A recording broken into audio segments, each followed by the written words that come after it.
Welcome back to DM-Nastics, the gym for dungeon masters to work out their minds. I'm one of your hosts, DM Neil, aka Jote Maniac. And I'm your other host, DM Derek, aka How Not to DM. Absolutely. There is a running series that we've had on the podcast for quite some time, but we realized that it fits with the structure of DM-Nastics a little bit better, so we're going to be bringing the magic of magic to D&D another time. The naming convention has been shot to heck, but I believe this will be number 12 in the series. D&D agrees the next secret layer will be for the 50th anniversary, so we figured why not just beat them to the punch and start just shoving magic into D&D right now.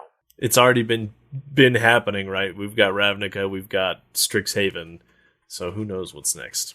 So that's happening at scale. Yeah, and if anyone doesn't know, oh gosh darn it, I get so excited about these because I'm not a Magic player. Never been a Magic player.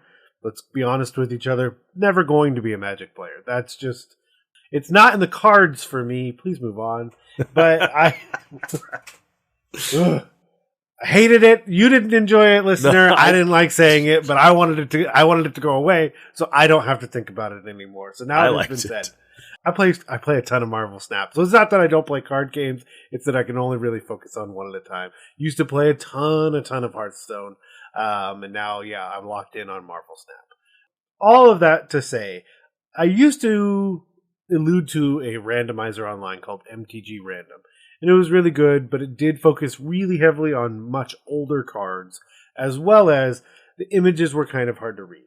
So since then, someone has decided to create Scryfall, which is a much better quality image, as well as a mountain of information in terms of like, where is it legal, how much can you get it for, where is it from, being able to copy paste the text in case you were wanting to do stand-ins for cards, like really, really nice. And also, key feature has a random button. So we're going to randomly look at some cards, come up with some D&D ideas, and hopefully, as always, inspire you, the listener, to keep on dungeon mastering. It's in the title. So all of that preamble to say, and we've already had a mountain of confusion about Magic cards because neither of us play consistently. But Derek, what is the first card that you pulled from Scryfall?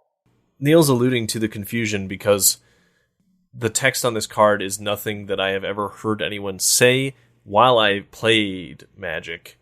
It's just very weird. Okay, so the card is called Robo Pinata. The image looks like a strange koala or something. There's like a bunch of other pinatas in the background hanging behind it. There's one of a guy with like a phone headset on. I don't know what I'm looking at. It is an artifact creature, and its type is Clown Robot. It says, when Robo Pinata dies, choose one. You get 2 something. Tickets. It's like a little ticket symbol. And then you may put a sticker on a non-land permanent you own. The flavor text is, all caps, I am filled with delicious candy. I am not a trick. And it's a 2-1. 2 colorless and 1 white. I don't know what I'm looking at. Whoa. So part of it came up with the idea that adding a sticker to a card just seemed absurd.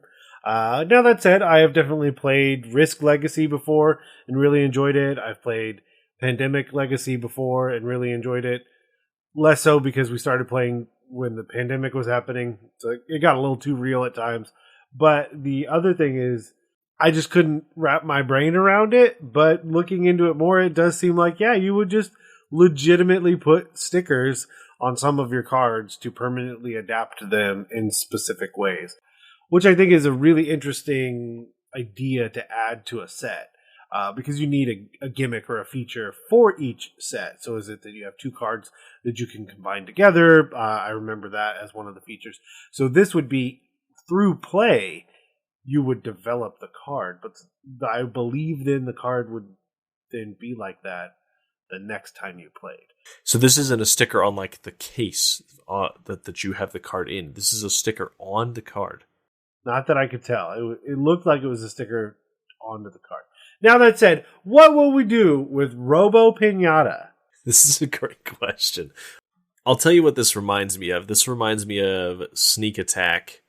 Read the DM was trying to think of something for his players to do, or they were trying to find something to do in one of their episodes, and he sent them to a place called Gary's Gouda, which was basically a ripoff of Chuck E. Cheese, and they played carnival games and tried to win stuff.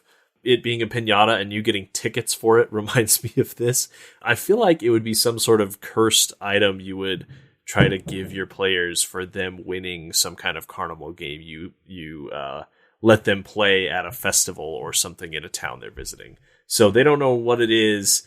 They get it, they break it open, and whatever's inside of it is a terrible curse. I just feel like that'd be a really funny way. And maybe the person who gives it to them is a recurring character, and you have that person show up later as a trickster of sorts that's trying to steal their stuff or trying to antagonize them, but is not maybe part of your larger plot. I think actually I have several DC villains.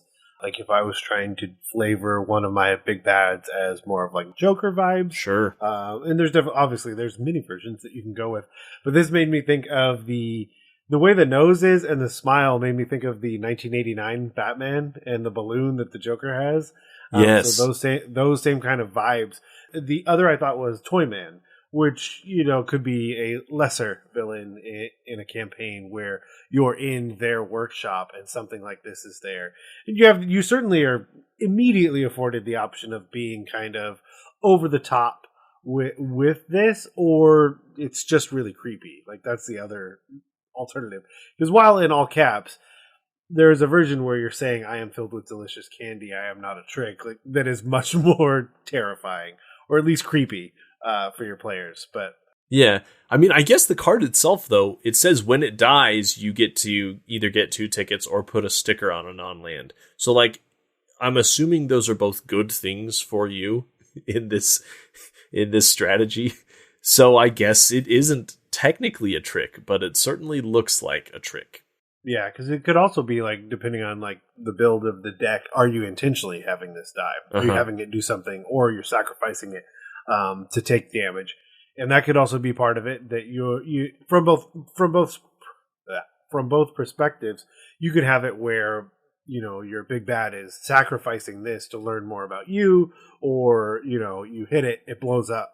The other thing could be you're having to have your players go through these certain things because they're being forced through the system. Like they need an X number of tickets to be able to advance through your story or your plot. Or, yes. The big bad is like, to open the door, you need 10 tickets. And then you have to go through and literally collect those. Something surreal, some weird dimension they're stuck in that's like a carnival games or whatever. Yeah, I like it. Okay, are you ready? Are you ready for mine? I'm ready. Okay, so I found this one, and I'm not. Some of them are also closer. Like I think with the Robo Pinata, something about it, you either like get an idea or you just have no idea. Yes. What I feel like with some of them though, like they're just close enough that like in their own way they're a little bit harder to adapt because they're so close to a normal idea. So I looked up and I don't know how we're gonna do it. Okay, what's but it I called? have Ghoulish Procession. Whenever one or more non-token creatures die, create a 2/2 black zombie creature token with Decayed. This ability triggers only once each turn. Okay, I mean, yeah, from a mechanical perspective, it feels like the flavor text is it was a family reunion to die for. Yes, thank you. A creature with Decayed can't block. When it attacks, sacrifice it at the end of combat. Okay. To me, this kind of just sounds like it might be some fun lair action or ability of a boss fight where it's got a bunch of minions, but when the minions die, they just like are immediately raised back up the next turn to keep fighting. That I don't know. That's what comes to mind. But again, that I feel like it's not standard certainly, but there is stuff out there that I have seen do this thing before. This is really... Yeah, okay. So the card itself is an enchantment. So it's a spell. So, okay. That took me a second. So, yeah, let's say you had a creature and you could do... My thought was 2 things. You could do layer action or allow the big bad to use a bonus action. The accuracy of my statements, I assume they will be accurate, but as more books come out in the near future, let's just theoretical. You adjust accordingly. But the idea that like they go down, what if it's my bonus action or layer action, they get up for like the one last thing. Especially with the idea that if they can't block, I'm going to give them reckless. That's the immediate way for me to think about them not blocking, is they get a reckless attack for their whole turn. So they pop up for one last round and attack. So they're getting an advantage. The players get advantage on their attacks against them and that kind of thing. So you get like one last attempt at a hit. Again, the big bad is either using the layer action or their bonus action to make that sort of thing happen. Yeah, I like it a lot. And I feel like it'd be really flavorful to kind of, make it so that when they're coming back alive, you can tell they're just ferociously lunging. And I guess, initially your players might not know that they're going to, perish at the end of that next turn. So it could be pretty frightening and really cool for that to kind of be like the second wave of the encounter or whatever it might be. Yeah. Okay. We got to do a couple more. What do you got? We'll each do one more. Interesting. Okay, I like this one. Oh, yeah, nice. Okay, so Jeer Sage. It is one colorless and one green. It is a creature. It's an elf druid. This is the ability. It says Evolve. Whenever a creature enters the battlefield under your control, if that creature has greater power or toughness than this creature, put a +1/+1 counter on this creature. And you can tap it to add a green for each +1/+1 counter on Jeer Sage. It is a 1/2. Okay, so this is pretty interesting. This is, again, probably more like a combat type ability.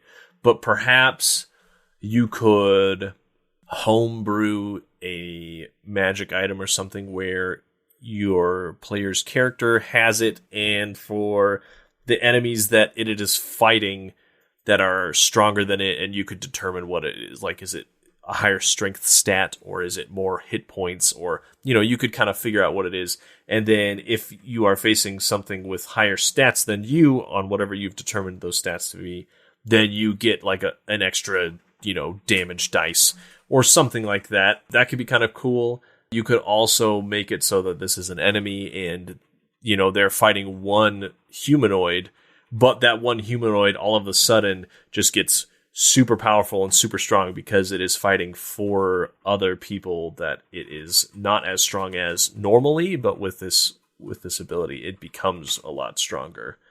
Yeah, the nature power, the nature kind of theme of it, maybe you would make it so that they're using nature around them to become stronger, like creating armor out of the roots of trees, or, sapping energy from the surrounding plants to kind of gain this power, that sort of thing. I see what you did there. You didn't know you did it. The sapping?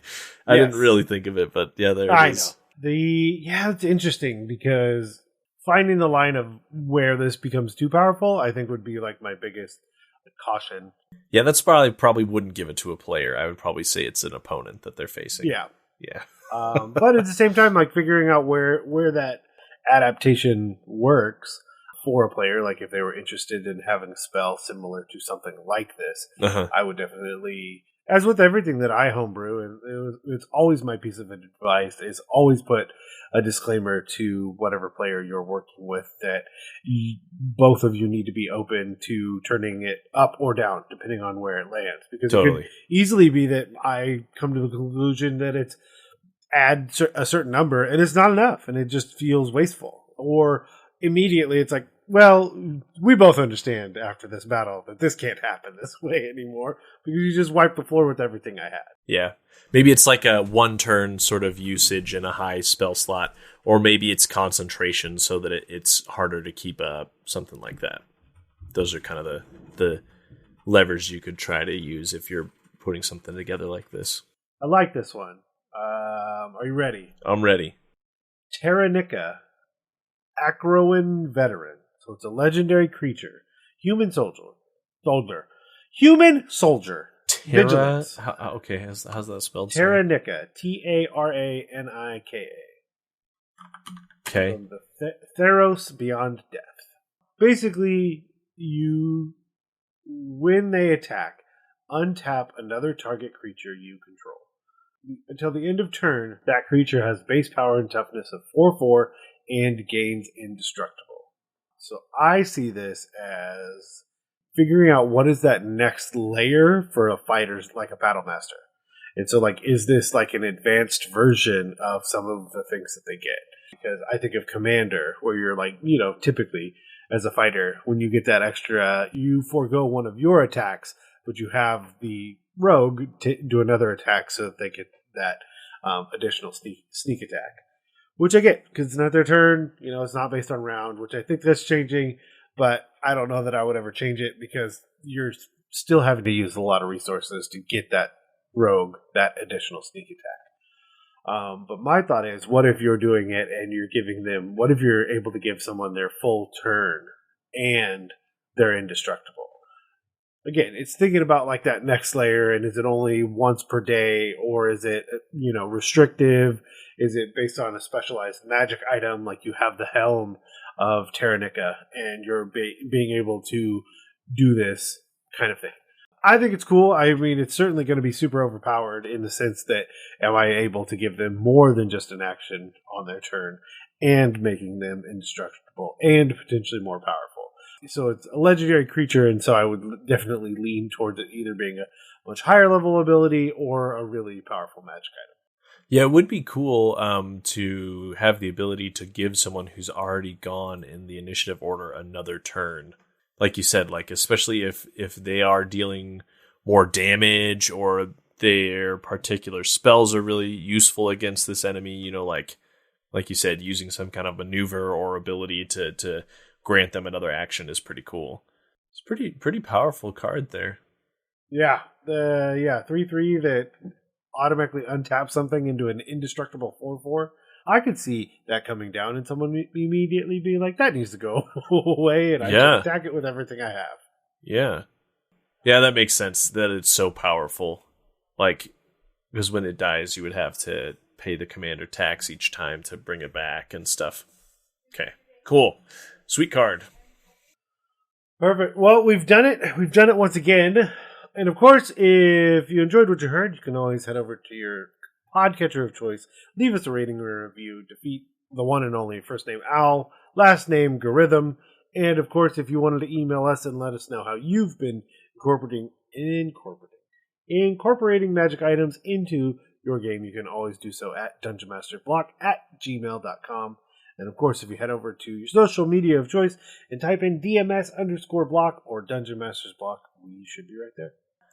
Couple of housekeeping items from our side before we wrap up. The website is currently down, and Neil and I are working on revamping it. There's a lot of changes happening here at the Dungeon Masters Block. We have a new logo incoming. We've got some sweet giveaways we're going to be doing here in a few weeks. And we've got this new site we are putting together. So be on the lookout for all of those updates. Yep. We had to take it down early so that we avoided paying a whole year that we didn't need right now. Correct. So, as always, a huge thank you to the bards over on Bombarded for our intro and outro music and for everything that they're doing. Head over to bombardedcast.com. But rather than let these mental gains go to waste, let's head to taking your supplements. Taking your supplements! Recently, I have purchased some books from some of my favorite sci-fi artists. They're kind of like collections of their work, whether they be for specific book covers or, that kind of thing. The two that I bought recently are from Chris Foss, who people will be familiar with because he helped do a lot of the concept art that ended up not being used for Jodorowsky's Dune. If anybody's been following that, there was a director who was going to make a Dune movie, and he had like a whole script written out, and he had I think it was going to be 12 hours long, and he had all of these crazy actors signed up to do it, and then kind of ran out of money and ran out of steam, so it didn't get made. And so then we got the 80s version from David Lynch. Anyway, Chris Foss was one of the artists who helped put together this huge book and binder of all of this really evocative, interesting art that they were going to use for the Dune movie. And a lot of it ended up getting used in a lot of other places, which is kind of cool. It inspired a lot of the looks of Star Wars and a bunch of other kind of sci-fi movies of the 80s and onward. So Chris Foss and Chris Harris, and John Harris is the other one. He has done a lot of the covers for books by like Orson Scott Card. He did the original cover for Ender's Game and that kind of thing. So if you are running any kind of sci-fi campaign, I would super recommend picking up these books and just looking at all of these crazy pictures of spaceships and planets and weird stuff that's happening. But they also have a lot of kind of scenes that are not necessarily sci-fi, but of interesting architecture and places and locations. And so I have found a ton of inspiration by looking through these and thinking, ooh, it would be really cool to put a city here, or, have them visit something or somewhere that is like this. For instance, John Harris has a whole section about this world that he created in his mind with this huge wall and these interesting religious groups that are worshiping either the sun or the moon. And yeah, just any kind of like art that you enjoy from artists that you enjoy, whether it's fantasy or sci-fi or whatever, I suggest you go pick up some books or, browse Google. And that always gets my brain going by looking at pictures of things that people have made, thinking of all the cool, fantastical stuff I could do with that to make my players enjoy the game that much more. That is awesome. So what is the title again? Sorry. Okay, so the Chris Foss book is called Hardware, the definitive sci-fi works of Chris Foss. The one for John Harris is called The Art of John Harris, Beyond the Horizon. Both of these were less than $25 when I picked them up online, so very affordable, perfect for your coffee table or your bookshelf or whatever. But yeah, I've just been flipping through these before I go to bed, and just thinking of all sorts of cool stuff that I could do with all these images I've seen. Links to both those in the old show notes. And I'll unfortunately be purchasing some. Curse you, Derek. This is just a reminder, too, that you can look for inspiration anywhere. You don't have to buy books specifically from Wizards or whatever to get inspiration for what you want to do. You can look at art, you can read novels, you can watch TV, whatever it is. Look for inspiration everywhere. Which one are you going to pick up? So I'm actually thinking I'm going to do The Art of John Harris, Volume 2, Into the Blue. Ooh. Yeah, that looks really good, too. Aha! Good, I got it back. Oh, man. Dang it. All right, well, we better wrap this up before we spend all the money we own. But with that, we'll turn out the lights and head out of the gym. But before we go, I want to implore you, the listener, to join the forums, the Discord, anywhere you can find us, and join in these awesome conversations and exercises being had.